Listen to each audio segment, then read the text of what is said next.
Welcome back to our channel. അപ്പോൾ ഇന്നത്തെ നമ്മുടെ വീഡിയോയിൽ നമ്മൾ ഡിസ്കസ് ചെയ്യാൻ പോകുന്നത് 3 കാര്യങ്ങളെ കുറിച്ചിട്ടാണ്. അതിൽ ആദ്യത്തെ കാര്യമാണ് നമ്മുടെ ഹെയർ സ്ട്രെയിറ്റനിങ്, രണ്ടാമത്തെ കാര്യം ഹെയർ സ്മൂത്തനിങ് ആണ്, മൂന്നാമത്തെ കാര്യം കെരാറ്റിൻ ട്രീറ്റ്മെന്റ് ആണ്. നമ്മളിൽ ഒട്ടുമിക്കവർക്കും ചെയ്യാൻ ആഗ്രഹമുള്ള ഒരു ട്രീറ്റ്മെന്റ് ആണ് കെരാറ്റിൻ ട്രീറ്റ്മെന്റ്. ഈ 3 കാര്യങ്ങളും നമ്മൾ ചെയ്യുന്നത് നമ്മുടെ മുടി നല്ല മാനേജബിൾ ആയിട്ടിരിക്കാൻ, നല്ല ഭംഗിയായിട്ടിരിക്കാൻ വേണ്ടിയിട്ട്, കുറച്ച് സിൽക്കി സ്മൂത്ത് ആയിട്ടുള്ള അപ്പിയറൻസ് ഒക്കെ കിട്ടാൻ വേണ്ടിയിട്ടാണ് അല്ലെ. പക്ഷെ ഇത് ചെയ്ത് കഴിഞ്ഞിട്ടുണ്ടെങ്കിൽ നമ്മളെ നോക്കിയിരിക്കുന്ന ഒരു സാധനമുണ്ട്, നമ്മുടെ മുടി കൊഴിച്ചിലാണ്. ഇങ്ങനെയുള്ള ഹെയർ ട്രീറ്റ്മെന്റ്സ് ചെയ്ത് കഴിഞ്ഞിട്ടുണ്ടെങ്കിൽ ഒരു 99% ആൾക്കാരും ഫേസ് ചെയ്യുന്ന ഒരു പ്രശ്നമാണ് മുടി കൊഴിച്ചിലും മുടി പൊട്ടിപ്പോകുന്ന ഒരു പ്രശ്നം. നമ്മുടെ ചാനലിൽ തന്നെ പലരുടെയും കമന്റ്സ് ഞാൻ കണ്ടിട്ടുണ്ട്. ഇങ്ങനെ ഹെയർ ട്രീറ്റ്മെന്റ് ചെയ്തിട്ട് ഇപ്പൊ ഹെയർ ഫോൾ ആണ്, ഹെയർ പൊട്ടിപ്പോവാണ്, മുടി വളരുന്നില്ല, മുടി എന്താ പറയാ ഭയങ്കര ഫ്രിസി ആയി എന്നൊക്കെ പറഞ്ഞിട്ട്. അപ്പോൾ ഇത്രയും നാള് ഞാൻ ഈ ഒരു ടോപ്പിക്കിനെ കുറിച്ച് സംസാരിക്കാതിരുന്നത് എനിക്ക് ഇതിനോട് പേഴ്സണലി ഒരു എക്സ്പീരിയൻസും ഇല്ലാതിരുന്നത് കൊണ്ടാണ്. ഇപ്പോഴും ഞാൻ ഇതൊന്നും ചെയ്തിട്ടില്ല കേട്ടോ. പക്ഷെ ഇപ്പൊ ഞാൻ പറയാൻ പോകുന്നത് എന്റെ ഫ്രണ്ട്സിന്റെ എക്സ്പീരിയൻസിൽ നിന്ന്, അതുപോലെ എന്റെ ഫാമിലിയിൽ കുറച്ചുപേര് ഇങ്ങനെ ഹെയർ ട്രീറ്റ്മെന്റ് ഒക്കെ ചെയ്തിട്ടുണ്ട്. അപ്പോൾ അവരുടെയൊക്കെ എക്സ്പീരിയൻസും അതുപോലെ അവരുടെ അടുത്ത് നിന്ന് കിട്ടിയ ഇൻഫർമേഷനും കൂടാതെ നമ്മൾ കുറച്ച് ആർട്ടിക്കിൾസ് ഒക്കെ സെർച്ച് ചെയ്ത് അങ്ങനെ നോക്കിയിട്ടുള്ള ഒരു വീഡിയോയാണ് ഈ വീഡിയോ. ഞാൻ ഇപ്പോഴും പറയാണ്, ഞാൻ ഇത് പേഴ്സണലി ഈ കാര്യങ്ങളൊന്നും ചെയ്തിട്ടല്ല വീഡിയോ ചെയ്യുന്നത്. പക്ഷെ നിങ്ങളിൽ ആർക്കെങ്കിലും ഇത് ഹെൽപ്ഫുൾ ആകുമെന്ന് വിചാരിക്കുന്നുണ്ട്. ഹെയർ ട്രീറ്റ്മെന്റ്സ് ഞാൻ ഒരിക്കലും ചെയ്യില്ല എന്നല്ല കേട്ടോ. എനിക്ക് എപ്പോഴെങ്കിലും ഇങ്ങനെ ഇരിക്കുമ്പോഴേക്കും അങ്ങനെ ചെയ്താൽ കൊള്ളാമെന്ന് തോന്നിയിട്ടുണ്ടെങ്കിൽ ഞാൻ പോയി ചെയ്യും. കാര്യം നമ്മളുടെ ഓരോരുത്തരുടെ ആഗ്രഹമല്ല. ആ ഒരു സമയത്ത് നമുക്ക് എന്താണോ അതിനോട് ഇഷ്ടം തോന്നി കഴിഞ്ഞിട്ടുണ്ടെങ്കിൽ നമ്മളത് ചിലപ്പോൾ ഞാനും ചെയ്തെന്നിരിക്കുള്ളൂ. അപ്പൊ ഇന്നത്തെ നമ്മുടെ വീഡിയോനെ നമ്മൾ 5 ഭാഗങ്ങളാക്കി ഡിവൈഡ് ചെയ്തിട്ടുണ്ട്. ആദ്യത്തെ പാർട്ടിൽ നമ്മൾ പറയാൻ പോകുന്നത് സ്ട്രെയിറ്റനിങ്, സ്മൂത്തനിങ്, കെരാറ്റിൻ, ഇത് 3 തമ്മിലുള്ള ഡിഫറൻസ് ആണ്. രണ്ടാമത്തെ ഭാഗത്തിൽ നമ്മൾ പറയാൻ പോകുന്നത് ഇതിന്റെ റിസൾട്ട് നമുക്ക് എത്ര നാള് ഉണ്ടാവും.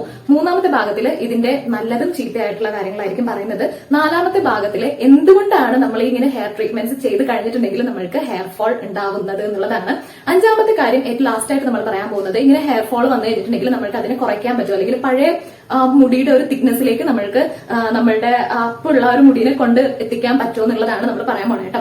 ഓക്കെ, അപ്പൊ നമ്മൾ വീഡിയോയിലേക്ക് പോകുന്നതിന് മുന്നേ നമ്മുടെ ചാനലിലേക്ക് ആദ്യമായിട്ട് ആരെങ്കിലും വന്നിട്ടുണ്ടെങ്കിൽ, നിങ്ങൾ ഇതുവരെ സബ്സ്ക്രൈബ് ചെയ്തിട്ടില്ലെങ്കിൽ, വീഡിയോ ഇഷ്ടപ്പെട്ടിട്ടുണ്ടെങ്കിൽ ഒന്ന് സബ്സ്ക്രൈബ് ചെയ്തേക്കാം കേട്ടോ. ഓക്കെ, അപ്പൊ നമുക്ക് വേഗം തന്നെ സ്റ്റാർട്ട് ചെയ്യാം. നമ്മളുടെ മുടിക്ക് നാച്ചുറൽ ആയിട്ടുള്ള ഒരു ബോണ്ടിങ് ഉണ്ട്. അതായത് നമ്മുടെ മുടിയിലെ സെൽസിനെ അടുക്കി വെച്ചിരിക്കുന്ന ഒരു രീതി. അത് എല്ലാവർക്കും പല രീതിയിലായിരിക്കും. അതുകൊണ്ടാണ് ചിലർക്ക് കേളി ഹെയർ ഉള്ളത്, ചിലർക്ക് വേവി ഹെയർ ഉള്ളത്, ചിലർക്ക് സ്ട്രെയിറ്റ് ഹെയർ ഉള്ളത്. നമ്മളിങ്ങനെ ഏതൊരു കെമിക്കൽ ട്രീറ്റ്മെന്റ് നമ്മുടെ ഹെയറിൽ ചെയ്യുമ്പോഴും നമ്മുടെ മുടിയിൽ നാച്ചുറൽ ആയിട്ടുള്ള ആ ഒരു ബോണ്ടിങ് നമ്മൾ ബ്രേക്ക് ചെയ്തിട്ട് പുതിയൊരു ബോണ്ടിങ് അവിടെ ക്രിയേറ്റ് ചെയ്യാണ് ചെയ്യണത്. ഈ ബോണ്ടിങ്ങിന്റെ റിസൾട്ട് ആയിട്ടാണ് നമ്മുടെ മുടി നമുക്ക് സ്ട്രെയിറ്റ് ആയിട്ട് തോന്നുന്നത്, അല്ലെങ്കിൽ സ്മൂത്ത് ആയിട്ട് തോന്നുന്നത്, മാനേജബിൾ ആയിട്ട് തോന്നുന്നത്. ഇത് എപ്പോ വേണമെങ്കിലും പഴയ രീതിയിലേക്ക് ആവാം. അങ്ങനെ ആവാതെ മാക്സിമം നമ്മൾ മെയിൻറ്റെയിൻ ചെയ്യാൻ വേണ്ടിയിട്ടാണ് ഇതിന് വേണ്ടിയിട്ടുള്ള ആഫ്റ്റർ കെയർ അത്രയും കാര്യമായിട്ട് നമ്മൾ ചെയ്യുന്നത്. പക്ഷെ ഒരു സമയം കഴിയുമ്പോൾ ഇതിന്റെ റിസൾട്ട് എല്ലാം നന്നായിട്ട് ഫെയ്ഡ് ആവും. ഈ 3 ട്രീറ്റ്മെന്റ്സിന്റെയും റിസൾട്ട് ഡിഫറന്റ് ആണെങ്കിലും ചെയ്യുന്നത് ഏകദേശം ഒരേ പ്രൊസീജിയേഴ്സ് ആണ്. അതായത് ഇപ്പൊ നമ്മളൊരു സലൂണിൽ ചെന്നിട്ടുണ്ടെങ്കിൽ ചിലപ്പോൾ അവരുടെ കയ്യിൽ ഒരു ബ്രാൻഡിന്റെ പ്രൊഡക്റ്റ് ഉണ്ടാവും, അവർ അത് വെച്ചിട്ടായിരിക്കും നമുക്ക് ചെയ്യുന്നത്. അല്ലെങ്കിൽ നമ്മളോട് ചോദിക്കും ഏത് ബ്രാൻഡിന്റെ വേണം. അപ്പൊ നമ്മൾ മുന്നേ ചെയ്തിട്ടുള്ളവരാണെങ്കിൽ ആ ഒരു സെയിം ബ്രാൻഡിന്റെ വെച്ചിട്ട് തന്നെ ആയിരിക്കും ചിലപ്പോൾ രണ്ടാമതും ഇത് ചെയ്യണം കേട്ടോ. അപ്പൊ നമുക്കിപ്പോൾ ലോറിയലിന്റെ വെച്ചിട്ടാണ് നമ്മൾ ചെയ്തിട്ടുള്ളതെങ്കിൽ കംപ്ലീറ്റ് പ്രൊഡക്ട്സ് യൂസ് ചെയ്യുന്നത് ലോറിയലിന്റെ ആയിരിക്കും. അപ്പൊ നമ്മൾ ആദ്യം ചെന്ന് കഴിഞ്ഞിട്ടുണ്ടെങ്കിൽ അവർ നമ്മുടെ ഹെയർ വാഷ് ചെയ്യും, കണ്ടീഷനിങ് വേണമെങ്കിൽ കണ്ടീഷൻ ചെയ്യും, എന്നിട്ട് നമ്മുടെ മുടി ഉണക്കും. അതിനുശേഷം നമ്മൾ ഏത് ട്രീറ്റ്മെന്റ് ആണോ ചെയ്യുന്നത്, ഇപ്പോ സ്മൂത്തനിങ് ആണോ കെരാറ്റിൻ ആണോ ഏതാണ് ചെയ്യണമെന്ന് വെച്ചിട്ട് അതിന്റെ സിറം അല്ലെങ്കിൽ അതിന്റെ ആ ഒരു ക്രീം നമ്മുടെ ഹെയറിലേക്ക് അപ്ലൈ ചെയ്യും. അത്ര സമയം വെച്ച് കഴിഞ്ഞിട്ട് അത് വാഷ് ചെയ്യും. വാഷ് ചെയ്ത് കഴിഞ്ഞിട്ട് ഈ 3 ട്രീറ്റ്മെന്റ്സിലും അയൺ വെച്ചിട്ട് സ്ട്രെയിറ്റ് ചെയ്യുന്നുണ്ട്. അപ്പോഴാണ് നമ്മുടെ മുടിയുടെ ആ ഒരു ടെക്സ്ചറും അപ്പിയറൻസും ഫുൾ ആയിട്ട് മാറുന്നത്. ഓക്കെ,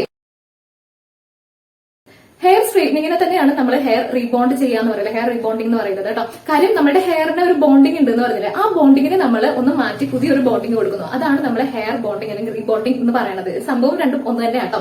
അപ്പോൾ നമ്മൾ മുന്നേ പറഞ്ഞതുപോലെ നമ്മൾ കെമിക്കൽസ് യൂസ് ചെയ്യും, അതിന്റെ ഒപ്പം തന്നെ നമ്മൾ അയണറും കൂടി യൂസ് ചെയ്തിട്ട് നമ്മുടെ മുടിയുടെ ആ ഒരു നാച്ചുറൽ ആയിട്ടുള്ള ബോണ്ടിനെ മാറ്റിയിട്ട് നന്നായിട്ട് സ്ട്രെയിറ്റ് ആയിട്ടുള്ള ഒരു ബോണ്ടിങ്ങിലേക്ക് എത്തിക്കും. നമ്മൾ ഹെയർ സ്ട്രെയിറ്റനിങ് ആണ് ചെയ്യുന്നതെങ്കിൽ അതിന്റെ റിസൾട്ട് പക്ക സ്ട്രെയിറ്റ് ഹെയർ ആയിരിക്കും. അതായത് നമ്മളിങ്ങനെ നേരെ ഇങ്ങനെ കിടക്കുന്നത്, അതായത് തുമ്പ് വരെ നല്ല സ്ട്രെയിറ്റ് ആയിട്ട് കിടക്കുന്ന മുടിയായിരിക്കും. അപ്പൊ നിങ്ങൾ ചെയ്തിട്ടുള്ളവർക്കാണെങ്കിൽ അറിയാൻ പറ്റുമെങ്കിൽ നമ്മളാണെങ്കിലും ചെയ്തിട്ടുള്ളവരെ കണ്ടിട്ടുണ്ടാവില്ല. പക്ക സ്ട്രെയിറ്റ് ഹെയർ ആണെങ്കിൽ നമ്മൾ ഹെയർ സ്ട്രെയിറ്റനിങ് ആണ് ചെയ്തിരിക്കുന്നത്. ഹെയർ സ്ട്രെയിറ്റനിങ് കഴിഞ്ഞിട്ട് നമുക്ക് കെരാറ്റിൻ ട്രീറ്റ്മെന്റ് വേണമെങ്കിൽ ചെയ്യാവുന്നതാണ് കേട്ടോ. Okay, hair smoothening, hair straightening പോലെ തന്നെയാണ്. നമ്മൾ അതിൽ ഹീറ്റ് യൂസ് ചെയ്യുന്നുണ്ട്, അയണർ വെച്ചിട്ട് നമ്മുടെ മുടിനെ റീബോണ്ട് ചെയ്യുന്നുണ്ട്. ഇവിടെ എന്താ വ്യത്യാസം എന്ന് പറഞ്ഞിട്ടുണ്ടെങ്കിൽ പ്രൊസീജിയേഴ്സ് എല്ലാം സെയിം തന്നെയാണ്. നമ്മൾ യൂസ് ചെയ്യുന്ന ആ ഒരു ഇൻഗ്രീഡിയന്റ്, നമ്മൾ ക്രീം ആയിട്ട് അപ്ലൈ ചെയ്യുന്ന ആ ഒരു ഇൻഗ്രീഡിയന്റിൽ നമ്മളെ മുടിനെ കുറച്ചുകൂടി ഷൈനി ആക്കാൻ വേണ്ടിയിട്ട്, അല്ലെങ്കിൽ മുടിയുടെ പൊക്കത്ത് ഒരു കോട്ടിംഗ് പോലെ വന്നിട്ട് മുടി ഇങ്ങനെ ഒറ്റയായിട്ട് കിടക്കുക, നമ്മുടെ മുടിക്ക് ഒരു നാച്ചുറൽ ഷൈനി അപ്പിയറൻസ് കൊടുക്കുക എന്നുള്ള ഒരു രീതിയിലുള്ള ഇൻഗ്രീഡിയൻസ് വെച്ചിട്ടുള്ള ക്രീം ആയിരിക്കും നമ്മൾ അപ്ലൈ ചെയ്യുന്നത്. സ്മൂത്തനിങ് നമ്മൾ ചെയ്ത് കഴിഞ്ഞിട്ടുണ്ടെങ്കിൽ മുടിക്ക് നാച്ചുറൽ ആയിട്ടുള്ള ഒരു സ്ട്രെയിറ്റ് അപ്പിയറൻസ് ആയിരിക്കും. അതായത് നമ്മൾ സ്ട്രെയിറ്റ് ചെയ്യുമ്പോഴേക്കും ഇങ്ങനെ പിൻ ഡ്രോപ്പ് സ്ട്രെയിറ്റ് ആയിട്ട് പക്ക സ്ട്രെയിറ്റ് ആയിട്ട് എടുക്കുന്നത് പോലെ ആയിരിക്കില്ല. സ്മൂത്തനിങ് ചെയ്ത് കഴിഞ്ഞിട്ടുണ്ടെങ്കിൽ കുറച്ചും കൂടി ഒരു നാച്ചുറൽ ലുക്ക് ആയിരിക്കും. മുടിയുടെ തുമ്പാണെങ്കിലും ഭയങ്കര സ്ട്രെയിറ്റ് ആയിട്ടായിരിക്കും ഉണ്ടാവുന്നത്. നാച്ചുറലി ഒരു മുടി എങ്ങനെയായിരിക്കും ഉണ്ടാവുന്നത് അതേപോലെ തന്നെ കിടക്കും, പക്ഷെ നല്ല സ്മൂത്ത് ആയിട്ട് ഒതുങ്ങി കിടക്കും. ഹെയർ സ്ട്രെയിറ്റനിങ്ങിന്റെ അത്രയും ഹൈ ആയിട്ടുള്ള ഒരു ചൂട് നമ്മൾക്ക് ഹെയർ സ്മൂത്തനിങ്ങിൽ വേണ്ടി വരുന്നില്ല. അതാണ് ഹെയർ സ്ട്രെയിറ്റനിങ്ങും ഹെയർ സ്മൂത്തനിങ്ങും തമ്മിലുള്ള മെയിൻ ആയിട്ടുള്ള ഡിഫറൻസ് കേട്ടോ. അപ്പൊ ഇനി നമ്മൾ പറയാൻ പോകുന്നത് കെരാറ്റിൻ ട്രീറ്റ്മെന്റിനെ കുറിച്ചിട്ടാണ്. എനിക്ക് തോന്നുന്നു കൂടുതൽ പേർക്കും കെരാറ്റിൻ ട്രീറ്റ്മെന്റിനോടാണ് ഒരു താല്പര്യം ഉള്ളതെന്ന് തോന്നുന്നു കേട്ടോ. അപ്പൊ കെരാറ്റിൻ എന്ന് പറഞ്ഞിട്ടുണ്ടെങ്കിൽ നമ്മൾക്കറിയാം അതൊരു പ്രോട്ടീൻ ആണ്. നമ്മളുടെ ഒരു മുടി എടുത്തിട്ടുണ്ടെങ്കിൽ അതിൽ 95% കെരാറ്റിൻ ആണ്. അപ്പോൾ നമ്മൾ കെരാറ്റിൻ ട്രീറ്റ്മെന്റിൽ എന്താ ചെയ്യണേ, നമ്മുടെ മുടിക്ക് ഇപ്പോൾ ഭയങ്കര ഫ്രിസി ആണെങ്കിലും മുടി ഭയങ്കര പൊട്ടിപ്പോകുന്ന ആ ഒരു രീതിയൊക്കെ ആണെങ്കിൽ നമ്മളിങ്ങനെ എക്സ്ട്രാ കെരാറ്റിൻ കൊടുത്തിട്ട് മുടിയെ ഒന്നും കൂടി ഹെൽത്തി ആക്കാം, കുറച്ചും കൂടി അതിനെ ഒന്ന് ആരോഗ്യം വെപ്പിച്ചെടുക്കാം. റൂട്ടിൽ നിന്നല്ല, എവിടെ നിന്ന് നമുക്ക് നമ്മുടെ മുടിയിൽ സ്ട്രാൻഡ്സിൽ മാത്രമാണ് നമ്മളിത് അപ്ലൈ ചെയ്യുള്ളൂ. അപ്പൊ കിട്ടുന്ന റിസൾട്ട് ആണ് നമുക്ക് കെരാറ്റിൻ ട്രീറ്റ്മെന്റിന്റെ ആഫ്റ്റർ റിസൾട്ട് ആയിട്ടുള്ള ഹെയറിന്റെ അപ്പിയറൻസ്. ഓക്കെ, കെരാറ്റിൻ ട്രീറ്റ്മെന്റ് ഒരിക്കലും ഒരു ഹെയർ സ്ട്രെയിറ്റനിങ് ട്രീറ്റ്മെന്റ് അല്ല. നമുക്ക് ഹെയർ സ്ട്രെയിറ്റനിങ് ചെയ്തിട്ട് കെരാറ്റിൻ ട്രീറ്റ്മെന്റ് ചെയ്യാം. കെരാറ്റിൻ ട്രീറ്റ്മെന്റ് എപ്പോഴും നമ്മുടെ മുടിയുടെ അപ്പിയറൻസിനെ കുറച്ചും കൂടി ഒന്ന് നന്നാക്കി വെക്കുക, കാണാൻ ഒരു ഭംഗിയാക്കി എടുക്കുക എന്നുള്ള രീതിയിൽ മാത്രമാണ് കെരാറ്റിൻ ട്രീറ്റ്മെന്റ് ഉള്ളത്. സ്ട്രെയിറ്റനിങ് ചെയ്തിട്ട് നമ്മൾ കെരാറ്റിൻ ചെയ്യുമ്പോഴാണ് നമ്മുടെ മുടി നല്ല സ്ട്രെയിറ്റ് ആയിട്ട് അതിന്റെ ഒപ്പം തന്നെ കെരാറ്റിന്റെ ആ ഒരു ഗുണങ്ങളും കൂടി നമ്മുടെ മുടിയിലെ അപ്പിയറൻസിൽ കാണുന്നത് കേട്ടോ.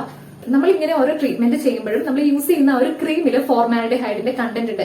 ഈ ഫോർമാൽഡിഹൈഡ് ആണ് നമ്മുടെ ഹെയർ സ്ട്രാൻഡ്സിനെ റീബോണ്ട് ചെയ്യാൻ വേണ്ടിയിട്ട് ഹെൽപ്പ് ചെയ്യുന്നത്. അതായത് നമ്മുടെ ഹെയർ സ്ട്രാൻഡ്സിന്റെ ആ ബോണ്ടിനെ ബ്രേക്ക് ചെയ്യാൻ വേണ്ടിയിട്ട് ഹെൽപ്പ് ചെയ്യുന്ന ഒരു സാധനമാണ് ഈ ഫോർമാൽഡിഹൈഡ്. അത്യാവശ്യം ഡേഞ്ചറസ് ആയിട്ടുള്ള ഒരു കെമിക്കൽ തന്നെയാണ്. നമ്മൾക്ക് അത് ശ്വസിച്ചു കഴിഞ്ഞിട്ടുണ്ടെങ്കിൽ കാർസിനോജനിക് ആണ്, ക്യാൻസർ കോസിംഗ് സാധനമാണ് ഫോർമാൽഡിഹൈഡ് കേട്ടോ. അപ്പൊ നമ്മൾ ചെല്ലുമ്പോൾ ഫോർമാൽഡിഹൈഡ് ഫ്രീ ആയിട്ടുള്ള പ്രൊഡക്റ്റ് ആണോ യൂസ് ചെയ്യുന്നതെന്ന് അന്വേഷിച്ചിട്ട് ചെയ്യുന്നത് കുറച്ചും കൂടി സേഫ് ആയിരിക്കും കേട്ടോ.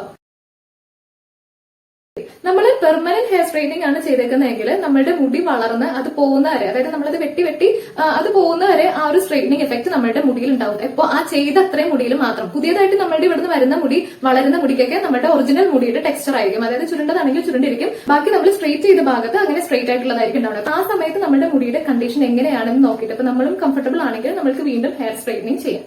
ഹെയർ സ്മൂത്തനിങ്ങിന്റെ റിസൾട്ട് എപ്പോഴും 6 മാസം തൊട്ട് മാക്സിമം 9 മാസം വരെയൊക്കെയാണ് ഉണ്ടാവാറുള്ളത്. അത് നമ്മൾ എങ്ങനെയാണ് കെയർ ചെയ്യുന്നത് എന്നുള്ളതിന് അനുസരിച്ചിട്ടിരിക്കട്ടെ. ഇപ്പൊ നമ്മൾ അധികം തല നനയ്ക്കാൻ പാടില്ല, നമ്മൾ അധികം എണ്ണ ഇടാൻ പാടില്ല, അങ്ങനെയുള്ള കുറെ കാര്യങ്ങളൊക്കെ ഉണ്ടാവും. അപ്പൊ അതൊക്കെ നമ്മൾ എങ്ങനെയാണ് നോക്കുന്നത്, പിന്നെ ഷാമ്പു നമ്മൾ എങ്ങനെയാണ് യൂസ് ചെയ്യുന്നത്, സെയിം ബ്രാൻഡിന്റെ ഷാമ്പു തന്നെയാണോ നമ്മൾ യൂസ് ചെയ്യുന്നത്, അതൊക്കെ അനുസരിച്ചിട്ടിരിക്കും നമ്മൾ ഈ സ്മൂത്തനിങ്ങിന്റെ റിസൾട്ട് നമ്മൾക്ക് എത്ര നാൾ നിൽക്കും എന്നുള്ളത് നോക്കണം കേട്ടോ. അപ്പൊ എന്തായാലും ഒരു 6 മാസം തൊട്ട് 9 മാസം വരെ അതിന്റെ ഇടയ്ക്ക് നമ്മൾ രണ്ടാമത് ചെയ്യേണ്ടി വരും. കെരാറ്റിൻ ട്രീറ്റ്മെന്റിന്റെ റിസൾട്ട് മറ്റ് 2 ട്രീറ്റ്മെന്റിനേക്കാളും കുറച്ചും കൂടി കുറവായിരിക്കും. ഒരു 2.5 അല്ലെങ്കിൽ ഒരു മാക്സിമം 4 മാസം വരെയൊക്കെയാണ് നമ്മൾക്ക് കെരാറ്റിൻ ട്രീറ്റ്മെന്റിന്റെ റിസൾട്ട് ഉണ്ടാവുള്ളൂ. പക്ഷെ അത് ചെയ്ത് കഴിഞ്ഞിട്ടുള്ള ആ ഒരു സമയത്ത് നല്ലൊരു അപ്പിയറൻസ് ആയിരിക്കും നമ്മൾക്ക് ഉണ്ടാവുന്നത്. അപ്പൊ അത് കഴിഞ്ഞിട്ട് പിന്നെയും നമ്മൾ രണ്ടാമത് ഒന്നും കൂടി ചെയ്യേണ്ടി വരും. ഈ ട്രീറ്റ്മെന്റ്സിന്റെ എല്ലാം നല്ല വശങ്ങൾ നമ്മൾക്കറിയാം. നമ്മൾ ആഗ്രഹിക്കുന്ന പോലെ അടിപൊളിയായിട്ട് മുടി നന്നായിട്ട് കിടക്കും, നല്ല മാനേജബിൾ ആയിട്ടിരിക്കും. ഇനി ദോഷഫലങ്ങൾ അല്ലെങ്കിൽ ദോഷവശങ്ങളെ കുറിച്ച് പറയാനാണെങ്കിൽ ഒട്ടുമിക്കവരും പറയുന്ന കാര്യമാണ് മുടി കൊഴിച്ചിൽ സ്റ്റാർട്ട് ചെയ്തു എന്നുള്ളത്. രണ്ടാമത്തെ കാര്യം മുടി പൊട്ടിപ്പോകുന്നത് കൂടിയെന്ന്. മൂന്നാമത്തെ കാര്യം പറയുന്നത് പണ്ടത്തെക്കാളും മുടി ഭയങ്കര ഫ്രിസി ആയി. പണ്ട് ഇത് ചെയ്യുന്നതിന് മുന്നേ മുടി എങ്ങനെയായിരുന്നോ അതിനേക്കാളും ഭയങ്കര ഫ്രിസി ആയിട്ടാണ് ഇപ്പൊ മുടിയുള്ളത്. അപ്പോൾ ഈ 3 കാര്യങ്ങളാണ് കോമൺ ആയിട്ട് മിക്കവർക്കും ഫേസ് ചെയ്യേണ്ടി വരുന്നത്. എന്തുകൊണ്ടാണ് നമ്മളിങ്ങനെ ഓരോ ട്രീറ്റ്മെന്റ്സ് ചെയ്ത് കഴിയുമ്പോൾ നമ്മളുടെ മുടി കൂടുതലായിട്ട് കൊഴിയുന്നത്? ഇതിന് 3 പോയിന്റ്സ് ആണ് ഉള്ളത്. ആദ്യത്തെ പോയിന്റ് എന്ന് പറഞ്ഞിട്ടുണ്ടെങ്കിൽ നമ്മൾ യൂസ് ചെയ്യുന്ന ആ ഒരു ക്രീമാണ്. നമ്മൾ ഏത് ട്രീറ്റ്മെന്റ് ആണോ ചെയ്യുന്നത് ആ ഒരു ട്രീറ്റ്മെന്റിൽ ഒരു പെർട്ടിക്കുലർ ക്രീം നമ്മൾ യൂസ് ചെയ്യുമല്ലോ. അപ്പൊ നമ്മൾ വിചാരിക്കും അതിന് നമ്മൾ സ്കാൽപ്പിലല്ലോ ഇത് യൂസ് ചെയ്യുന്നത്, ഹെയറിൽ മാത്രമാണല്ലോ എന്ന്. ശരിയാണ്, നമ്മുടെ സ്കാൽപ്പിൽ നിന്ന് കുറച്ചൊരു ഗ്യാപ്പ് ഇട്ടിട്ടായിരിക്കും ബാക്കി മുടിയിലേക്ക് ക്രീം അപ്ലൈ ചെയ്യുന്നത്. ഓക്കെ, അപ്ലൈ ചെയ്ത് കഴിഞ്ഞിട്ട് വാഷ് ചെയ്യുന്നുണ്ട്. ആ വാഷ് ചെയ്യുന്ന സമയത്ത് എങ്ങനെയായാലും ഇവിടേക്ക് അപ്ലൈ ചെയ്തിട്ടുണ്ടല്ലോ നമ്മൾ ക്രീം. ഇത് വാഷ് ചെയ്ത് കളയുന്ന സമയത്ത് ആ വെള്ളത്തിൽ ഡിസോൾവ് ആയിട്ടുള്ള ക്രീം നമ്മുടെ സ്കാൽപ്പിലേക്ക് ആവുന്നുണ്ട്. അങ്ങനെ ആയി കഴിഞ്ഞിട്ടുണ്ടെങ്കിൽ ആ കെമിക്കൽ നമ്മുടെ സ്കാൽപ്പിൽ നമ്മുടെ ഹെയറിന്റെ റൂട്ടിലേക്കും കോൺടാക്ട് വന്നിട്ടുണ്ട്. ഈ ക്രീമിലുള്ള കെമിക്കൽസ്, അതായത് ഈ ഫോർമാൽഡിഹൈഡും ബാക്കിയുള്ള സാധനങ്ങളും എല്ലാം കൂടി നമ്മുടെ റൂട്ടിൽ ചെന്നിട്ട് റൂട്ടിനെ വീക്ക് ആക്കും. അപ്പോഴാണ് നമ്മൾക്ക് ഹെയർ ഫോൾ പതിയെ സ്റ്റാർട്ട് ചെയ്യുന്നതായിട്ട് നമ്മൾ നോട്ടീസ് ചെയ്യുന്നത്. അതാണ് ആദ്യത്തെ റീസൺ. ഇനി രണ്ടാമത്തെ കാര്യം, നമ്മൾക്ക് ഹെയർ ഓയിൽ ചെയ്യാൻ പറ്റാത്തതാണ്. അതായത് ഇങ്ങനെ ഒരു ട്രീറ്റ്മെന്റ് ചെയ്ത് കഴിഞ്ഞിട്ടുണ്ടെങ്കിൽ 1.5 മാസം ഒരു 2 മാസത്തേക്ക് എണ്ണ തലയിൽ അപ്ലൈ ചെയ്യാൻ പാടില്ല എന്ന് പറയും. കാര്യം നമ്മൾ ആ ചെയ്തതിന്റെ റിസൾട്ട് പോകും.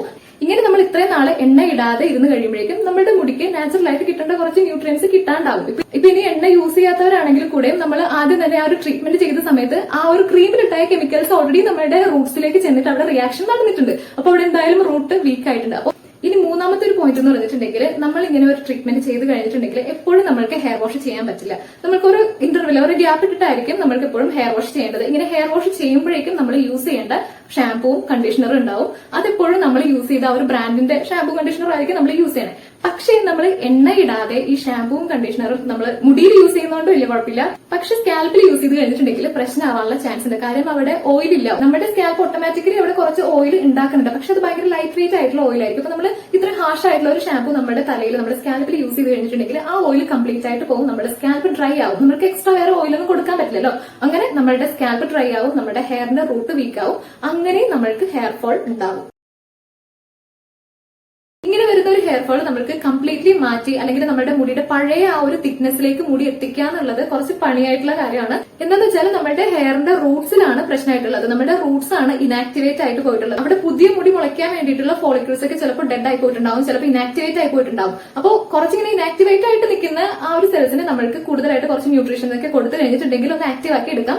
അപ്പൊ നമ്മൾക്ക് പുതിയ മുടികളൊക്കെ വരും. പക്ഷെ ഹെയർ പാക്സും ഹെയർ ഓയിലും എല്ലാം ഇങ്ങനെ ട്രീറ്റ്മെന്റ് ചെയ്തിട്ടുള്ള മുടിയിൽ അപ്ലൈ ചെയ്യുന്നതിന് കുറച്ച് ലിമിറ്റ്സ് ഉണ്ട്. കാര്യം മുടിയിലേക്ക് കൂടുതൽ ഇങ്ങനെ ഓയിൽ അല്ലെങ്കിൽ ഹെയർ പാക്സ് ഒക്കെ ആയി കഴിഞ്ഞിട്ടുണ്ടെങ്കിൽ നമ്മൾ ചെയ്തതിന്റെ ആ റിസൾട്ട് നമ്മൾക്ക് പെട്ടെന്ന് പോകും. അപ്പൊ അതുകൊണ്ടാണ് മാക്സിമം ഹെയർ ഓയിൽ ഇങ്ങനെ ചെയ്യരുത് അല്ലെങ്കിൽ ഹെയർ പാക്സ് അപ്ലൈ ചെയ്യരുത് എന്ന് പറയുന്നത്. അപ്പൊ നമുക്ക് ചെയ്യാൻ പറ്റുന്നത് എന്താണെന്ന് വെച്ചാൽ സ്കാൽപ്പിൽ മാത്രം കുറച്ച് എണ്ണ ഇടാൻ വേണ്ടിയിട്ട് നോക്കുക. അതിപ്പോ ഒരു പീരീഡ് അവർ പറയുമല്ലോ, ഇത്ര 2 മാസത്തേക്ക് നമ്മൾക്ക് എണ്ണ ഇടാൻ പാടില്ല എന്ന് പറഞ്ഞാൽ നമ്മൾക്ക് ആ റിസൾട്ട് കിട്ടണമെങ്കിൽ നമ്മൾ എണ്ണ ഇടരുത്. അപ്പൊ ആ ഒരു സമയം കഴിയുമ്പോഴേക്കും കുറച്ചായിട്ട് നമ്മളൊന്ന് എണ്ണയൊക്കെ ഇട്ട് തുടങ്ങാം. മുടിയിലേക്ക് അപ്ലൈ ചെയ്തില്ലെങ്കിലും സ്കാൽപ്പിലേക്ക് അപ്ലൈ ചെയ്യുക. കാരണം നമ്മുടെ മുടി വളരുന്നത് സ്കാൽപ്പിൽ നിന്നാണ്. അപ്പൊ അതുപോലെ തന്നെ നമ്മളുടെ കുറച്ച് ഹെയർ പാക്സ് നമ്മുടെ സ്കാൽപ്പിൽ മാത്രം അപ്ലൈ ചെയ്താൽ മതി.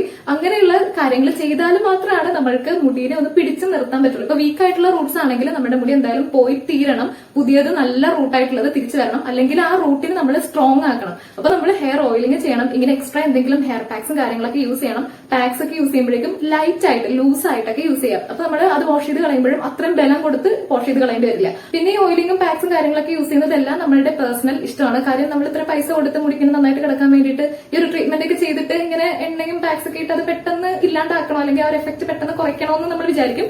അപ്പൊ അത് എല്ലാം നമ്മളുടെ ഇഷ്ടമാണ് കേട്ടോ. ഇപ്പൊ നമുക്ക് ചെയ്യാൻ വേണ്ടിയിട്ട് ആഗ്രഹം ഉണ്ടെങ്കിൽ അങ്ങോട്ട് ചെയ്യുക. പക്ഷെ നമ്മൾ അത് ചെയ്ത് കഴിഞ്ഞിട്ടുണ്ടെങ്കിൽ ഈ ഒരു ഇങ്ങനെ കുറച്ച് ഹെയർ ഫോളും പിന്നെ കുറച്ച് ഫ്രിസീനെസ് ഒക്കെ നമ്മളിങ്ങനെ വെയിറ്റ് ചെയ്തിരിക്കുന്നുണ്ട് എന്നൊന്ന് മനസ്സിൽ വെച്ചേക്കാം. ഓക്കെ, അപ്പൊ ഇന്നത്തെ നമ്മുടെ വീഡിയോ നിങ്ങൾക്ക് ഇഷ്ടപ്പെട്ടിട്ടുണ്ടെങ്കിൽ ഒന്ന് ലൈക്ക് ചെയ്തേക്കാം. അതുപോലെ നമ്മുടെ ചാനൽ സബ്സ്ക്രൈബ് ചെയ്തിട്ടില്ലെങ്കിൽ ഒന്ന് സബ്സ്ക്രൈബ് ചെയ്തേക്കാം കേട്ടോ. ഓക്കെ, പിന്നെ നമുക്ക് നെക്സ്റ്റ് വീഡിയോയിൽ കാണാം.